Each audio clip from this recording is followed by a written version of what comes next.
Di Korea Selatan, orang kaya bagaikan dewa. Satu kalimatnya saja bisa mengubah hukum.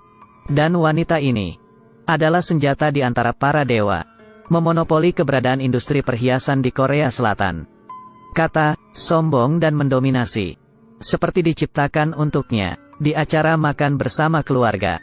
Kedua kakak lelakinya sangat menghormati ayah mereka. Demi mendapatkan sedikit warisan kekayaannya, kalian harus tahu, sedikit ini. Jumlahnya itu bahkan tidak bisa didapatkan oleh orang biasa dalam beberapa keturunan sekalipun. Sedangkan sikap Seri terhadap yang sedikit ini, sama seperti ekspresi mukanya, sangat meremehkan. Ayahnya justru malah suka pada sikapnya yang seperti ini. Biar kamu saja yang mewarisi posisiku. Ayah, suamiku. Seri yang mendapatkan hak warisan, menjadi makin sombong. Dia mengancam akan memecat kakak-kakaknya saat dia menjabat. Tetapi sehari sebelum pengumuman warisan, terjadi kecelakaan. Di hari ini, karena Seri mau membuat iklan untuk perusahaan perhiasannya. Naik para layang menyeberangi pegunungan, baru terbang sampai setengah jalan. Tiba-tiba datang angin besar. Dan di depannya ternyata adalah angin puyuh yang sangat besar. Kekuatan hisap angin yang besar, menarik Seri masuk.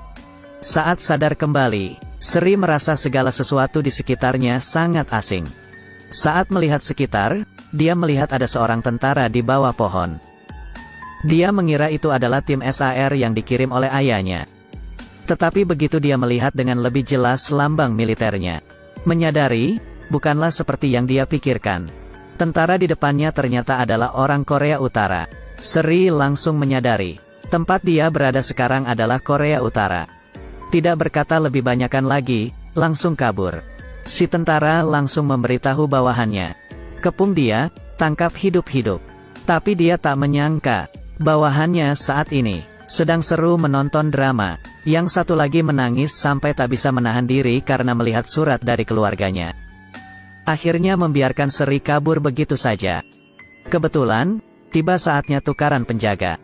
Jika sampai grup lain yang menangkap Seri, bawahannya pasti akan dipecat dari status militer.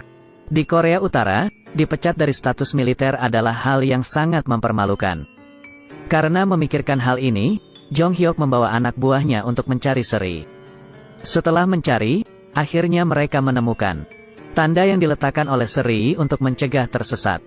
Di sisi lain, setelah Seri jalan seharian, akhirnya tiba ke tempat yang berpenghuni.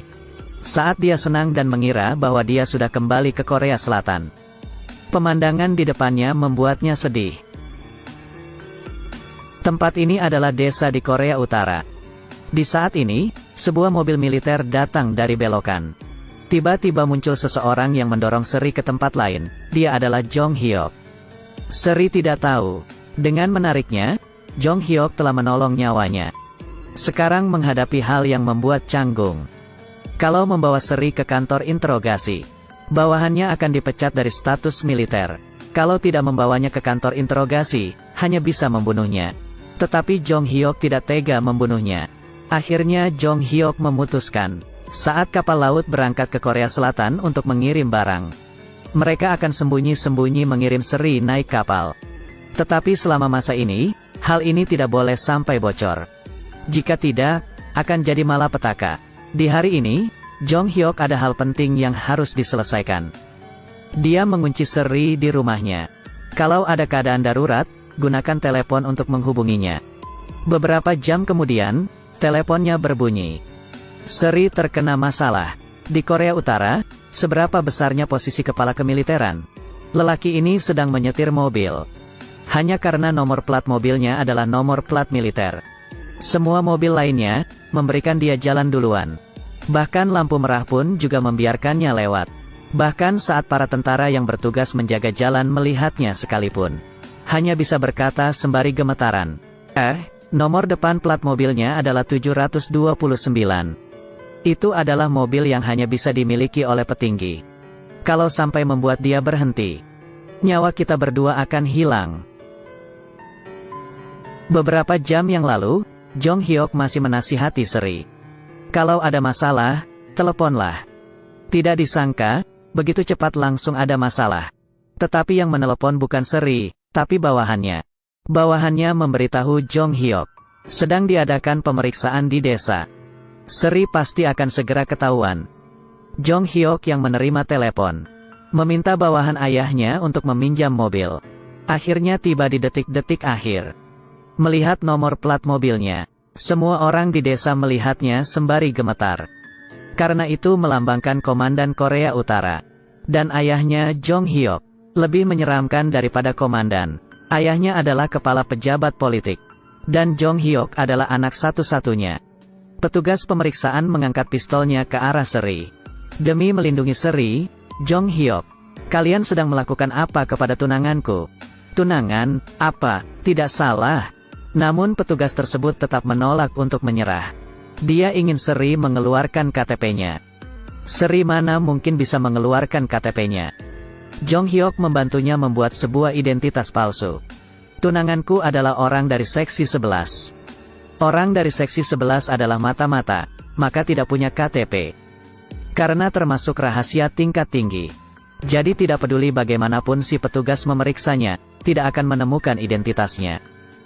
Beberapa hari kemudian, kapal laut berangkat. Jong Hyuk membawa Seri untuk diselundupkan pulang ke Korea Selatan. Tidak disangka, malah ketemu oleh tim pemeriksaan. Mereka berdua sembunyi ke bawah perahu. Sedikit lagi ketahuan, Jong Hyuk hanya bisa. Petugas pemeriksaan yang melihat hal ini kaget. Hal seperti ini di Korea Utara tidak boleh diganggu. Karena hal ini berhubungan dengan masa depan negara. Setelah menghindari bahaya dengan tidak mudahnya. Tetapi kapal lautnya sudah keburu pergi. Saat Seri mengira dia harus tinggal sendirian sampai tua di Korea Utara. Jong Hyuk berbicara mengenai rencana B. Yaitu, berpura-pura menjadi olahragawan negara, dan pergi ke luar negeri bersama tim olahragawan. Lalu mengambil kesempatan, kembali ke Korea Selatan. Semua hal ini didengar oleh seorang petugas. Saat dia melakukan pemeriksaan hari itu, si petugas memasang alat penyadap suara di rumah Jong Hyuk. Keesokan paginya, setelah mengucapkan perpisahan dengan semua orang, Seri pergi ke bandara naik mobil militer. Di perjalanan dia masih memikirkan, kenapa Jong Hyuk tidak mengantarnya sendiri. Di belakang tiba-tiba muncul mobil truk militer. Si petugas yang mengirim mobil ini. Pada saat bersamaan, seorang lelaki muncul dengan menyetir motor. Ternyata, Jong Hyuk bukannya tidak mengantar Seri, tetapi karena dia menyadari bahwa ada bahaya. Jadi dia semalaman berjaga di situ. Dia menggunakan motornya untuk menghentikan mobil truk militer. Dan terus menembak beberapa kali. Sampai meledakkan kotak bensin, dan berhasil menghentikan mobil truk militer itu. Tapi yang tadi sangkanya adalah, masih ada orang yang selamat di mobil.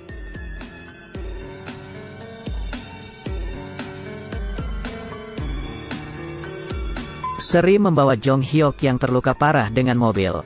Dan pergi ke rumah sakit yang berlawanan arah dengan bandara. Dokter memeriksa tubuh Jong Hyuk. Tubuhnya syok karena pendarahan berat. Jika tidak segera melakukan transfusi darah, jantungnya akan berhenti. Pas sekali, di rumah sakit sedang tidak ada kantong darah. Golongan darah Seri sama dengan Jong Hyuk. Tetapi jika Seri memilih untuk mentransfusi darahnya, pasti tidak keburu naik pesawat. Ini adalah konferensi pers ahli waris perusahaan terbesar di Korea Selatan. Karena ahli waris yang pertama, Yoon Seri, menghilang. Harus memilih ulang ahli waris yang baru. Yang ditunjuk sementara adalah kakak kedua Seri.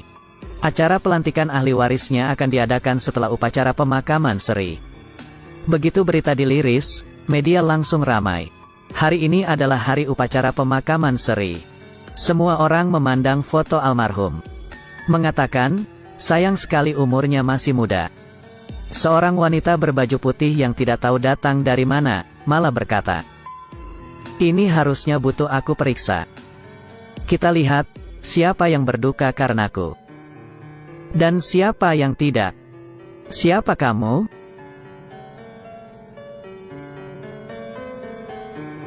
Di saat ini, istri kakak kedua Seri merasa bangga.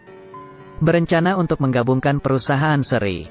Tapi dia tidak tahu, wanita yang keluar dari lift ini akan menjatuhkan dia dari surga ke neraka. Semua atasan yang berada di meja rapat mengangkat tangan, setuju untuk penggabungan perusahaan. Di saat ini, seorang wanita membuka pintu. Semua tangan yang terangkat langsung turun begitu mendengar suara Pitnu. Beberapa kata yang diucapkan, membuat para atasan bubar dan melarikan diri. "Kamukah itu Sri? Kenapa bisa masih hidup?" Orang-orang yang barusan angkat tangan. "Aku akan anggap tidak melihatnya. Silakan kalian bekerja keras kembali." Melihat situasi tidak baik, istri kakak kedua Sri berdiri dan ingin menjelaskan sesuatu. Sri menyingkirkan tangannya. "Tidak perlu bersikap munafik. Karena aku sudah pulang." Malam harinya, Sri kembali ke rumah mewahnya setelah sekian lama. Minum arak anggur tua. Mandi di bak mandi pijat. Tidur di ranjang empuk yang mewah. Dia sangat menikmati semuanya. Tetapi tak tahu mengapa, dia merasa ada yang kurang. Ri Jong Hyuk, lelaki ini membuatnya tak bisa tidur. Waktu dia tertembak pistol saat itu. Demi menyelamatkan Jong Hyuk, Sri tinggal di sana untuk mentransfusi darahnya. Tetapi bahayanya masih belum selesai. Si petugas menyadari anak buahnya tidak bisa ditemukan. Langsung membawa pasukan ke rumah sakit untuk mengepung Jong Hyuk. Menjatuhkan hukuman kepada Jong Hyuk. Kejahatan melindungi mata-mata Korea Selatan. Jong Hyuk menyangkalnya. "Dia bukan mata-mata. Dia adalah wanitaku." Si petugas masih tetap tidak menyerah. Memanggil bawahannya untuk mengikat lalu membawanya untuk diinterogasi dengan siksaan. Siapa yang tahu, yang membuka pintu adalah ayahnya Jong Hyuk. Si kepala pejabat politik sendiri. Ayahnya memarahi Jong Hyuk. "Kenapa melakukan hal seperti ini hanya demi seorang wanita? Apa kamu tahu, yang kamu lakukan bisa mencelakakan keluarga kita?" Sri yang berada di luar pintu, mendengarnya dengan sangat jelas. Ternyata perlindungan terus-menerus dari Jong Hyuk yang kelihatan sepele itu. Di belakangnya ternyata ada bahaya sebesar itu. Sri bertanya pada Jong Hyuk. Mengapa dia rela melakukan hal seperti ini? Jong Hyuk mengatakan alasannya. Beberapa tahun lalu, Jong Hyuk ke Swiss untuk belajar piano. Di atas kapal yang datang, ada seorang wanita yang membuatnya jatuh hati. Beberapa tahun kemudian, pertemuan mereka di dalam hutan itu membuatnya benar-benar jatuh hati pada wanita itu. Tapi yang tidak disangka oleh Jong Hyuk adalah, waktu itu, saat Sri berada di atas kapal itu, dia sebenarnya ingin bunuh diri. Tetapi karena suara piano yang dimainkan oleh Jong Hyuk, dia jadi punya motivasi untuk hidup kembali. Dia ingin melihat orang yang memainkan suara musik sehangat ini adalah orang yang seperti apa. Sudah tiba waktunya pergi. Jong Hyuk membawa Sri ke garis perbatasan negara. Asal melewati batu itu, sudah sampai ke Korea Selatan. Sri berjalan sembari menangis. Tiba-tiba ada sepasang kaki lagi yang melewati garis perbatasan negara.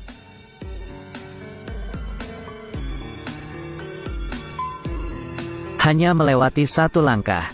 Harusnya tidak apa-apa. Bangun dari mimpi. Sri berdiri di jalanan.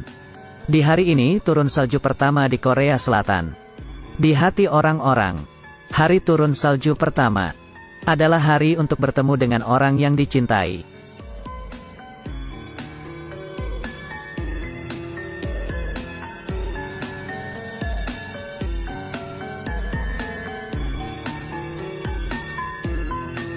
Aku sudah sangat lama mencarimu. Demi hari ini, Jong Hyuk menyeberangi sebuah goa tambang. Goa ini dulunya digunakan oleh mata-mata untuk masuk ke daerah selatan. Untuk menyeberangi goa tambang ini, dibutuhkan untuk tidak tidur dan istirahat selama 20 jam. Dan ada kemungkinan yang berbahaya, goanya bisa runtuh setiap saat. Jong Hyuk melewati goa yang seperti ini untuk tiba ke samping Sri.